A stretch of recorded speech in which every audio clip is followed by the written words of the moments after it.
आज वर्तमान परिदृश्य में जिस प्रकार झारखंड में सरना धर्म कोड को लेकर बहस छिड़ी हुई है, कहीं न कहीं इसमें तीसरी शक्ति ईसाई मिशनरियों के द्वारा ये सोची समझी राजनीति यहाँ पर की जा रही है, जिसमें आपसी भाईचारगी को बर्बाद करने के लिए फूट डाल करके वोट मोबिलाइजेशन करने के लिए यह कहीं न कहीं ये सोची समझी साजिश नजर आ रही है। स्वामी विवेकानंद हम सभी के प्रेरणा स्रोत, उन्होंने कहा था हमें हिंदू होने पे गर्व है। आदिवासी हिंदू थे, हिंदू हैं और हिंदू रहेंगे। प्रमोद वाडकर जो है आरएसएस का दलाल है और चुनाव के समय में इस तरह का अवेयरनेस फैलाया जा रहा है। इसमें आदिवासी समाज किसी भी कीमत पर बर्दाश्त नहीं करेगा और इसका आने वाला समय में मुंहतोड़ जवाब दिया जाएगा, क्योंकि आदिवासी समाज न हिंदू थे और न है न आगे रहेगा, क्योंकि देश का सर्वोच्च संस्था सुप्रीम कोर्ट ने कहा है कि आदिवासी हिंदू नहीं है। अतीत मुस्कुरा रहा है, वर्तमान हंस रहा है और भविष्य ताक में बैठा है। क्या करे साहब, धर्म युद्ध ही कुछ ऐसा है। जी हाँ, सरना धर्म कोड को लेकर जो विवाद है वह थमने का नाम नहीं ले रहा है। आरएसएस की ओर से जो बयान दिया गया कि आदिवासी हिंदू थे, हिंदू हैं और हिंदू रहेंगे, कथनी और करनी में आकाश जमीन का फर्क होता है। कथन कह दिया गया, लेकिन जो करनी हो रही है झारखंड में वो कहीं ना कहीं विवाद को जन्म दे रहा है। हमारे सहयोगी निरंजन जी इस वक्त हमारे साथ मौजूद हैं। एक और जो हिंदू संगठन के लोग हैं वह यह कह रहे हैं कि आदिवासी हिंदू थे, हिंदू हैं और हिंदू रहेंगे। वहीं जो आदिवासी संगठन के लोग हैं वह यह कह रहे हैं कि आदिवासी ना तो हिंदू हैं, न थे और ना रहेंगे। पूरा जो मामला है सरना धर्म कोड को लेकर है। झारखंड में विधानसभा का चुनाव हो रहा है निरंजन जी, ऐसे में सरना धर्म कोड की एंट्री ना जाने कितने लोगों की वोट काट देगी और ना जाने कितने लोगों को फर्श से अर्श तक पहुंचा देगी। क्या कहेंगे विशाल? सरना धर्म कोड एक ऐसा मुद्दा है जी, एक ऐसा ज्वलंत मुद्दा है जो मुद्दा झारखंड की पृष्ठभूमि की राजनीति को लेकर के अर्श तक पहुंचाने में एक महत्वपूर्ण भूमिका निभाता है जी। झारखंड में 86 लाख के आसपास आदिवासियों की जनसंख्या है जी। 32 जनजातीय समुदाय यहाँ पर निवास करती है और वनवासी कल्याण आश्रम के द्वारा जो प्रतिक्रिया दी गई है प्रमोद वाडकर के द्वारा, उसका झारखंड प्रदेश सहित कई राज्यों में खुल करके विरोध हो रहा है जी। और आदिवासी संगठनों का जो अपना पक्ष है कि आदिवासी हिंदू थे, हिंदू हैं और हिंदू ही रहेंगे। इसके बाद जब हमने आदिवासी संगठन के कुछ लोगों से हमने बातचीत करने की कोशिश की, तो उसमें से एक जो व्यक्ति हैं झारखंड में आदिवासी जन परिषद नामक संगठन चलाते हैं, जिसके अध्यक्ष हैं प्रेम साही मुंडा। तो प्रेम साही मुंडा ने वीडियो भी जारी किया और उन्होंने स्पष्ट तौर पर कहा कि आदिवासी ना तो हिंदू था, ना हिंदू है और ना ही हिंदू कभी रहेगा।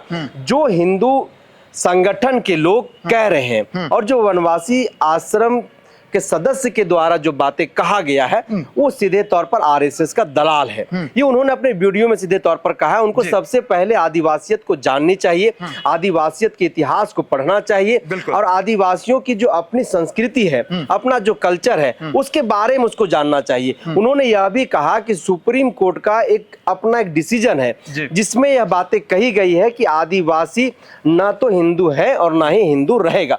ऐसे में कुछ लोग झारखंड में अपनी राजनीति रोटी सेकने के लिए इस तरीके की बातों को जो है वो बढ़ावा देने का काम कर रहे हैं। निरंजन जी, सरना धर्म कोड पर तू मैं फिर छिड़ गया बवाल और उस बवाल से कई सवाल निकल कर आ रहे हैं। हमने देखा अखिल भारतीय विद्यार्थी परिषद के जो दुर्गेश भारती हैं, विभिन्न हिंदू संगठन से भी जुड़े हैं, उनका कहना है कि ईसाई मिशनरियों द्वारा सरना जो है वो नाम दिया गया है। सरना सनातन एक है, यानी कि वो फुल फोकस्ड कर रहे हैं कि आदिवासी हिंदू हैं, हिंदू थे और हिंदू रहेंगे। उन्होंने सवाल भी उठाया कि जो परंपरा है, जो संस्कृति है, जो सभ्यता है, और खास कर हम अखंड भारत की बात करें तो पहले सब कुछ एक था, ईश्वर एक है, पद्धति भी एक थी, लेकिन बीच में डिवीजन होता चला गया और आदिवासियों का अपना एक अलग गुट बन गया। लेकिन आपने भी सुना कि आदिवासी संगठन के जो लोग हैं क्या कह रहे हैं। तो ये कहीं ना कहीं एक तीसरा रास्ता खोल दिया है झारखंड में। देखिए, आदिवासी संगठन के लोगों का एक कहना है कि जो हिंदू संगठन के लोग जाति की बात कर रहे हैं कि अखंड भारत में लोगों को बांटा गया, तो आरएसएस प्रमुख की बातों को उन लोगों को सुननी चाहिए। मोहन भागवत ने स्पष्ट तौर पर अपने एक भाषण में कहा कि ये जाति वगैरह की जो बंटवारे की बात है वो ब्राह्मणों ने किया है, उन्होंने भी इस बात को कहा है। ऐसे में जो आदिवासी समुदाय है वह सिंह बोंगा को पूजता है, यानी कि प्रकृति के पूजक है, वो सरना धर्म के पूजक हैं। और जिन ईसाइयों पर उन लोगों का आरोप है, वह ईसाई कभी भी सरना धर्म कोड की मांग नहीं कर रहे हैं। जो सरना धर्म के मानने वाले लोग हैं वो लोग कह रहे हैं हमारी शादी विवाह की जो प्रथा है वह हिंदू धर्म से बिल्कुल इतर है। हमारी जो मरनी है, जब हम मरते हैं तो हमारा जलाने का और दफनाने का अपना अलग एक प्रथा है। हमारी जो सांस्कृतिक जो परंपरा है, हमारी जो पूजा पद्धति है वह बिल्कुल उससे अलग है। तो फिर हम हिंदू कैसे हो सकते हैं? इसके लिए उन लोगों को भारत के आदिवासियों के इतिहास को उठा करके पढ़ना पड़ेगा। और इस भूखंड पर बार बार आदिवासी संगठन के लोगों का कहना है कि इस भूखंड पर सबसे पहला जो व्यक्ति है वह आदिवासी है। तो अगर आदिवासी है तो वो हिंदू कैसे हुआ? हिंदू लोग अपने आप को बनाना चाह रहा है, हिंदू लोग अपनी राजनीतिक रोटी को सेकने के लिए आदिवासियों को हिंदू बनाने की कोशिश कर रहा है। उसमें जनजातीय सुरक्षा मंच भी एक है, जिनके लगातार अगुवा लोग यह कहते रहते हैं सरना सनातन एक है। तो सरना सनातन कभी भी एक नहीं हो सकता है। इसको भी लेकर के आदिवासी संगठन के अगुवा और वैसे नेता, आपने हेमंत सोरेन को भी सुना। हेमंत सोरेन जो झारखंड के वर्तमान में सीएम है, उन्होंने भी प्रधानमंत्री को एक पत्र लिखा सरना धर्म कोड को लेकर के। उन्होंने विशेष सत्र बुलाया, उन्हें विशेष सत्र बुला करके सरना धर्म कोड का विधेयक उन्होंने बहुमत से पारित करके जो है केंद्र को भेजने का काम किया। तो कहीं ना कहीं झारखंड की जो वर्तमान सरकार है वो भी इस ओर पहल कर रही है और कहीं ना कहीं सरना धर्म कोड के पक्षधर है। तभी तो उन्होंने इसकी पहल करते हुए विशेष सत्र बुला करके विधेयक को पारित करके केंद्र सरकार को भेजा। ऐसे में चाहे अखिल भारतीय विद्यार्थी परिषद के जो अगुआ हैं, उनके जो कार्यकर्ता हैं, उनके जो पदाधिकारी हैं, उनके द्वारा जो बातें कही जा रही है, अगर हम उनकी अपनी पक्ष को देखते हैं तो उनका अपना एक पक्ष है जो उन्होंने रखा है।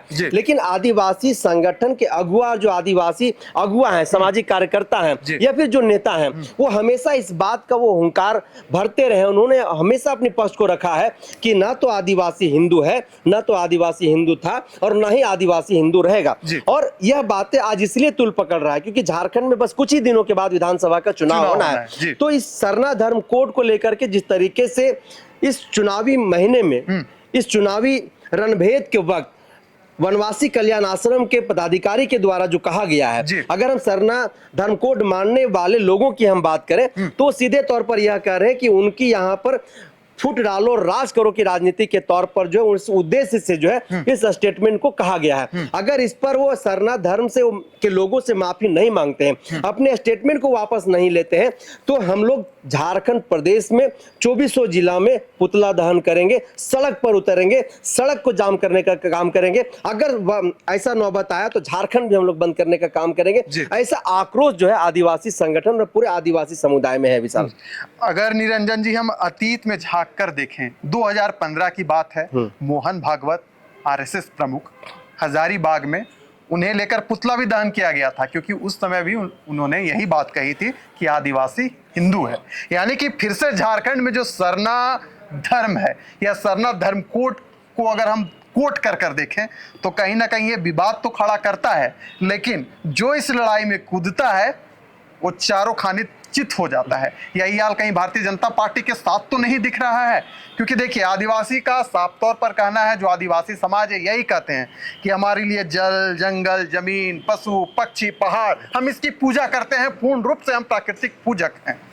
हमारे जो संस्कृति है, हमारी जो सभ्यता है, उसमें छेड़छाड़ मत कीजिए भैया, हम जैसा रह रहे हैं हमें रहने दीजिए।